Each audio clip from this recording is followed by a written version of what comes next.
एक बार गौतम बुद्ध वैशाली नगरी में धर्म प्रचार के लिए जा रहे थे। जब वे नगरी के बीचों बीच से गुजर रहे थे तब उन्होंने देखा कि कुछ सैनिक एक लड़की का पीछा कर रहे हैं। तभी वह डरी हुई लड़की एक कुएं के पास जाकर खड़ी रह गई और वह हांफ रही थी और प्यासी भी थी। तभी बुद्ध ने उस बालिका को अपने पास बुलाया और कहा कि वह कुएं से पानी निकाले और खुद भी पिए और उन्हें भी पिलाए। इतनी देर में सैनिक भी वहां पहुंच गए। बुद्ध ने उन्हें हाथ के संकेत से रुकने के लिए कहा। तभी कुछ देर बाद वैशाली नगरी के राजा भी आ गए। फिर बुद्ध की बात सुनकर लड़की ने कहा, महाराज, मैं एक अछूत लड़की हूं और मेरे कुएं से पानी निकालने पर जल दूषित हो जाएगा। तभी बुद्ध ने उससे फिर कहा, बालिका, बहुत जोर की प्यास लगी है, पहले तुम पानी पिलाओ। राजा भी वहां पहुंच गए थे। पहले उन्होंने बुद्ध को नमन किया, बाद में सोने के बर्तन में केवड़े और गुलाब का सुगंधित पानी पीने के लिए दिया। पर गौतम बुद्ध ने उसे पीने से मना कर दिया।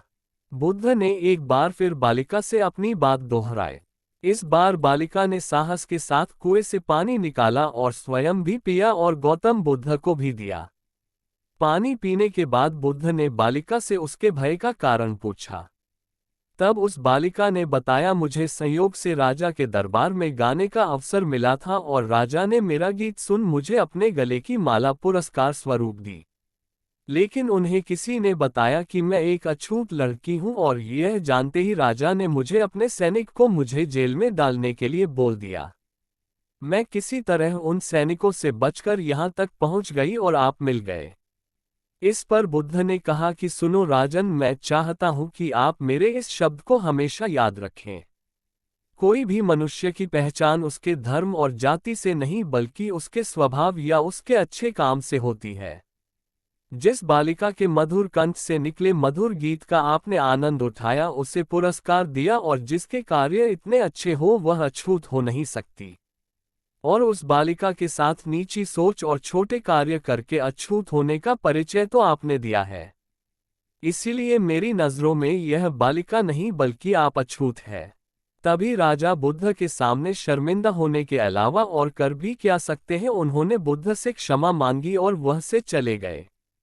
इस घटना के बाद राजा ने अपने राज्य में छुआछूत की प्रथा को समाप्त करने का आदेश दिया।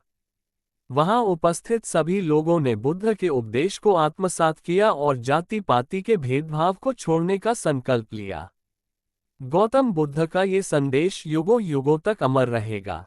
मनुष्य की महानता उसके कर्मों से आंकी जाती है, न कि उसकी जाति से। तो दोस्तों, आपको मेरी ये कहानी कैसी लगी? अगर अच्छी लगी तो लाइक, शेयर और सब्सक्राइब जरूर करें। धन्यवाद। नमो बुद्धाय।